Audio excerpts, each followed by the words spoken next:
First things first, I'm a fucking idiot. I am a total, utter idiot. News to you? Not really news to me. So I made a completely different video for today. It was complete BS, so be glad you're not watching it now. One of my friends on Facebook posted an article, and I read it, and my life is completely flipped upside down. I've been struggling with my first year of college, of figuring out what the hell I'm supposed to do. Is zoology really for me? Because it doesn't feel like it at all. And this article shed some light on that so much that now I don't even know what to do anymore. I mean, have an answer, kinda. I just don't know how to go through with it. That's the issue. So I'm relieved and freaked out at the same time, if that makes at all sense. If I was not a zoologist, I would be a writer. No matter what happens in the future, I will be a writer. I will write something. Even if it's not my career, I will do it. I will write. This article had 7 strange questions that will help you find your life purpose. I will read some of them to you and then answer vaguely what each of them would be. The first question is, what's your favorite flavor of shit sandwich, and does it come with an olive? Like I said, the strange questions, but it's pure genius.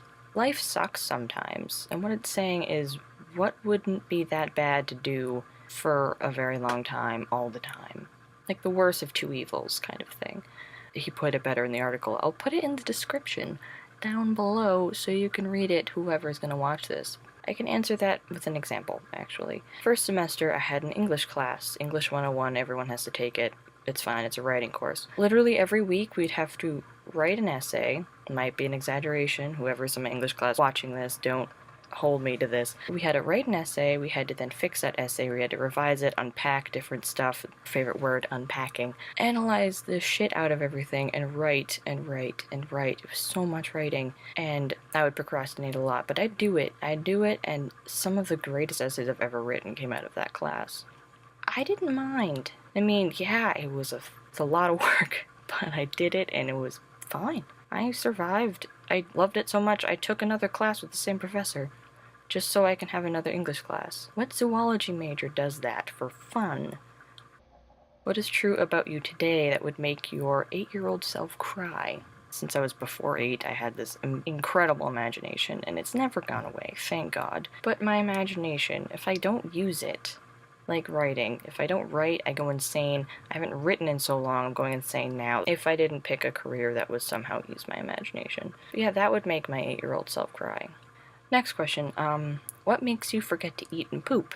It's as simple as it gets. So I'm just sitting there for hours and hours and hours. If it's not binge watching like Netflix or something, it's usually writing when I forget to get up and eat, and as it said, poop. So, but if I had to do like lab work now, or anything to do with bio, like studying, like I get up constantly. I'm like, oh, I kinda need to pee, or fill my water bottle again. I'm like, oh no, I'm hungry now, and I do anything to not do what I'm doing. Next question, how can you better embarrass yourself? 1, these videos are kind of a way of me to express myself creatively while I might not have time to write.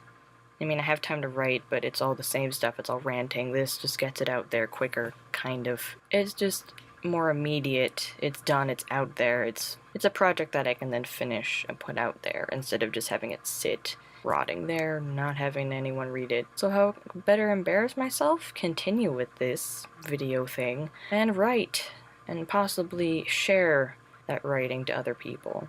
That would totally embarrass me.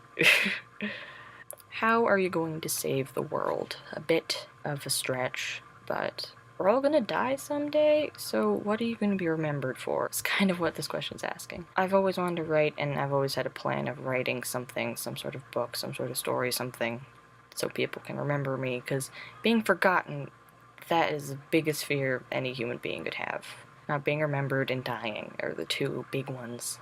So if I'm immortalized in a text that I get published or something, that would be pretty great. Next question. Gun to your head, if you had to leave the house all day, every day, where would you go and what would you do? That's a bit more complicated. I'll say a quote from the article. What most people don't understand is that passion is the result of action, not the cause of it. So I have to go out and do something in order for me to pursue my passion at all. So if I just sit here and mope, I'm not doing anything. If I go out there and tell myself, you're going to change your major and take the classes you want to take, then yeah. Because I have no problem skipping a bio class, even though I shouldn't. But I feel horrible if I have to skip an English class. I've never skipped once, and nor will I ever, hopefully. Which is bad, because if I don't have a problem skipping a class I need for my major, which is zoology, what does that say about my passion towards it, how I feel? I don't feel connected to it. Zoology's not the career you go into for money. You go into it to take care of animals, but then again, Jane Goodall didn't have a college degree. She just lived with chimpanzees and became a hero in the animal kingdom. It was amazing.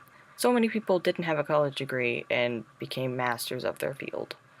I have 4 years to do this. If I waste another year trying to pursue a science degree, then I might be wasting my time and money, and that's not really what I want to do. And the last question is, if you knew you were going to die 1 year from today, what would you do and how would you want to be remembered? Immediately, I would write at least a book, a poetry book, a short story. I would get something published immediately.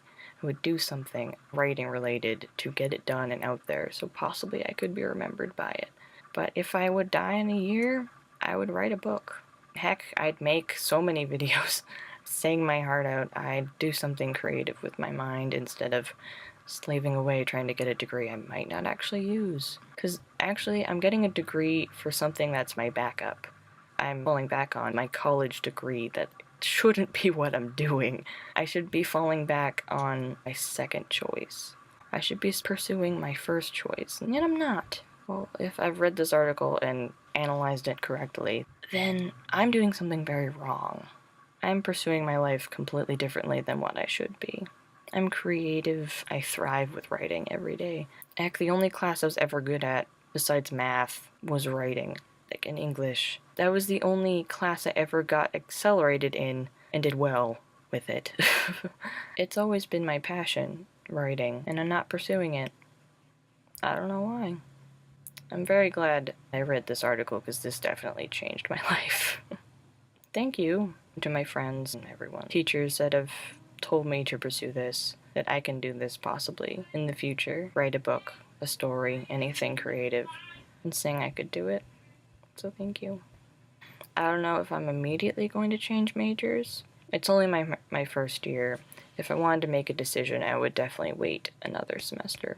So halfway through next year, I will make my decision, most definitely at that point, to something writing-based, and not wasting my time with a science degree I might not use ever. So, thank you for listening, and hopefully I'll be making more videos in the future, and expand my creative prowess as much as possible. I will see you later.